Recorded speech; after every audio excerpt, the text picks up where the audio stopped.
What is going on, you guys? Steven here. Today I'm bringing you guys a brand new video. You already know what I'm doing though from the thumbnail and the title. I'm going to be going ahead and doing the full review and shooting test of this G&G GPM1911. Now after you're done watching this video, if you are interested in reading up on this or even possibly purchasing this, or actually I think you can only pre-order it right now, I'll leave a link in the description. Alright, just go ahead and click it. It'll take you to Airsoft GI and you could pre-order this thing for around $120. But if you're watching this video a little later down the road, like a few months from now, then obviously you don't have to pre-order. You could probably just buy it right away. Regardless though, as I said, links in the description. One more thing though, before we get into this, I want to give a huge thanks to G&G because without them, this video would not be possible, the unboxing video wouldn't have been possible, and my next video will not have been possible. So G&G, thank you so much for sending this out to me. I really do appreciate it. Anyways though, so getting right into this, just like all my other review videos, you guys, we're going to start here. We're going to talk about the externals a little bit, just to give you guys some basic info. It is a pistol, so there's really not too much to talk about, so this is probably going to be one of my shorter videos. But yeah, as I was saying, we're going to be in here for a little bit. I'm just going to be talking about it, going over it, you know, giving you some information and whatnot, and then we'll head outside, and that's when the fun begins. I'll actually, you know, shoot it for you guys. You can actually see the blowback and whatnot. You can see this thing in action,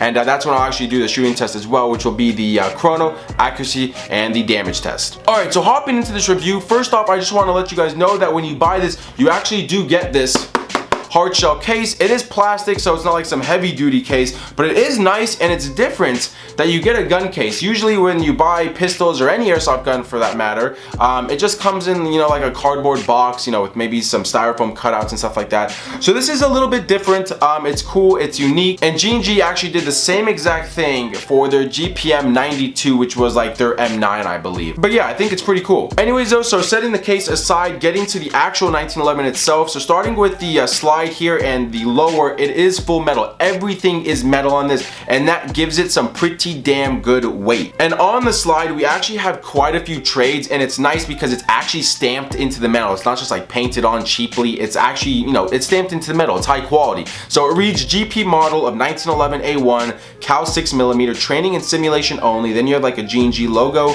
and then G&G armament made in Taiwan. And then on the other side, it says MFG by G&G armament, GPM 1911 airsoft gun. Anyways though, so sticking with the slide, the only other thing to really talk about are the front and rear iron sights. They are not white dot painted iron sights. They're just very standard 1911 iron sights. And now getting into the lower, on the left hand side we have the slider release, we have our trigger guard. Again, all of this is metal. We have our mag release, and then we have our pistol grips, which are in this nice dark brown color. And guys, they are just plastic, all right? They're nothing crazy. It's not like they're rubberized. Some 1911s actually have rubberized pistol grips, which actually are pretty damn nice. So I kind of wish they had that on this, but it's not a big deal. I'm nitpicking at this point. Anyways though, so moving right behind the pistol grips, we have our first safety. It's just like any other 1911 safety. If the hammer is back, you know, the gun is cocked, just go ahead, push that lever up, and the gun is now unsafe. You can no longer pull the trigger. And then the second safety is the one right behind on the back end of the grip, which is like the beaver tail safety. So if you're holding the gun properly, it is engaged. You can go ahead and pull the gun, or pull the trigger, excuse me. And if you're not holding the gun properly and the beaver tail isn't pushed in, you still can't pull the trigger regardless if the other safety is on or off. Anyways, with that being said, I guess we can go ahead and move on to the magazine. So the magazine is a 26 round double stack mag. If you want to go ahead and fill it up with green gas, just look at the bottom and you can actually, it's actually kind of nice. You can see a little like embossed G&G logo, little nice touch there. And obviously there's the fill valve. Just go ahead and hold your can of green gas up to that, fill it up, and you're good to go. Anyways, with that being said, now that we're done with the magazine, I guess the last thing I can go ahead and discuss with you guys before we head outside is the internals, but more importantly, how to get to the internals. You're gonna have to disassemble this thing, maintain it, how to take it apart and whatnot. So what you're gonna wanna do is you're gonna rock the slide back. As you can see, you have that little groove right there. Line it up with the slider release, and then on the opposite side, you have that little black button. So when it's lined up, go ahead and push that black button, and you should actually have the slider release pop on out, the whole piece. So once that piece is out, it's very simple from there. Just take the slide off of the lower and you're good to go. So if you want to do any maintenance and you want to take the slide even further apart, just go ahead and push forward on the spring and spring guide. You can go ahead and remove that, and then you're just going to push this piece out just like so. Nothing too complicated. Once that is out, you're gonna wanna go ahead and twist the front part right here on the outer part of the slide, and then go ahead and lift up, and this piece should come out. Once that piece is off, it is very easy. From there, just go ahead and slide the whole barrel assembly out from the front. Now, if you wanna go ahead and adjust your hop up, it is right here. It is this tiny little dial on the barrel assembly, and you can actually see it says hop, and with a little arrow pointing. So if you wanna use heavier BBs than .20s, which I highly recommend, you can use .25s, you know, maybe even .28s, but you know, .25 should do the job.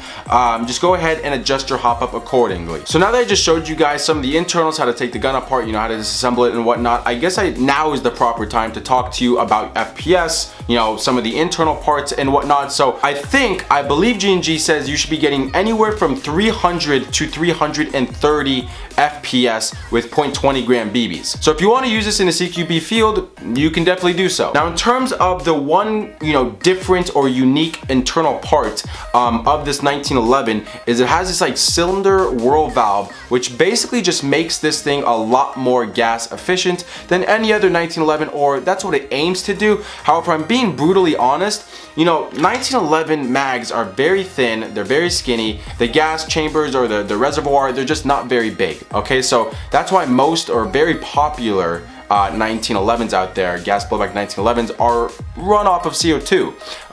And for this very reason, because with green gas, you know, there's just not much gas you can get in here. Regardless though, it is pretty cool that G&G is trying to come up with new technology to make these, you know, green gas guns, or their green gas guns, as efficient as possible. Anyways, with all this being said, you guys, I guess we can go ahead and head outside and shoot this bad boy, because I know that's what you guys really want to see. You want to see this thing in action.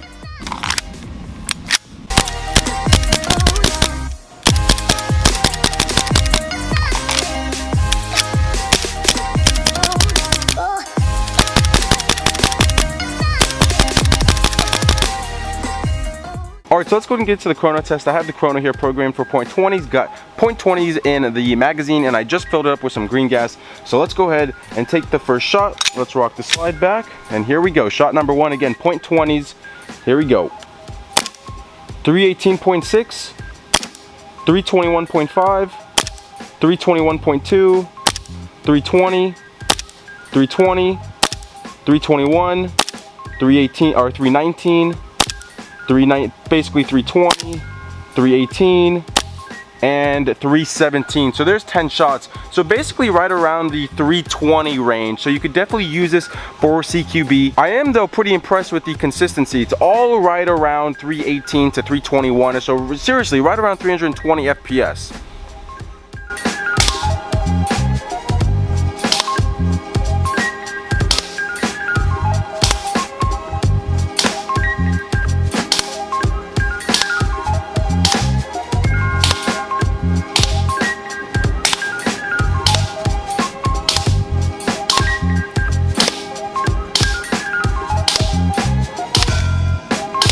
Alright, so here it is, you guys. So basically all the shots were just on the lower right quadrant of this target. But again, guys, this target is the size of my hand. So, you know, if you were shooting at someone's chest, you know, or even their entire body, waist, you know, down and stuff like that, you'll have no problem hitting them. I was standing probably around 55-ish feet, 50 to 60 feet, somewhere around there. And I was hitting them no problem. I didn't miss the plate carrier once. I think I missed the target though, like maybe 2 times, max 3, because I hit the mag pouches down here, or like over here on the side. Look, I barely hit that right there, that one. But regardless though, again, you guys, this is the size of someone's hand. You'll have no problem. If this was a full person, you know, shoulders, everything, you know, a little stomach hanging out, all their legs, and you know, everything like that, you'll have no problem hitting them whatsoever. And I'd like to mention that this was with .20, so if you want to go ahead and use .23s, .25s, and then, you know, adjust your hop up accordingly, your accuracy will probably improve even more.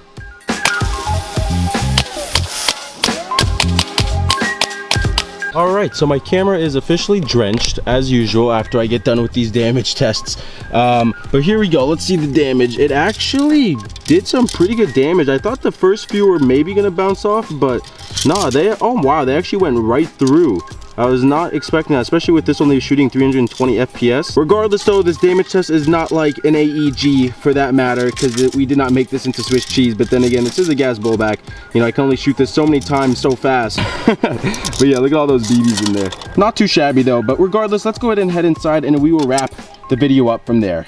Alright, so we're back inside. I'm at my desk. I'm going to be wrapping this video up relatively soon. Again though, if you want to go ahead and read up on this, pre-order it, or even buy it, the link for that will be in the description. And also, G&G, once again, thank you for sending this out to me. I really do appreciate it. This thing is absolutely phenomenal. Also though, make sure you stay tuned for my next video, which will be the review of the G&G L85A2. That thing's a freaking beast. That video should hopefully be up Wednesday at the earliest, probably like Thursday at the earliest. Yeah, probably Thursday, and then Friday the latest. So Thursday, Friday, expect that video. Anyways though, I showed you guys everything that I wanted to show you. I talked about everything that I wanted to talk about. So with all that being said, I hope you guys enjoyed this video. I really appreciate you guys all watching. Make sure you hit that like button down below if you did enjoy, and that subscribe button if you're new. Anyways though, I'll see you guys in my next video, which again will be on Thursday or Friday with the L85. I'll see you guys then.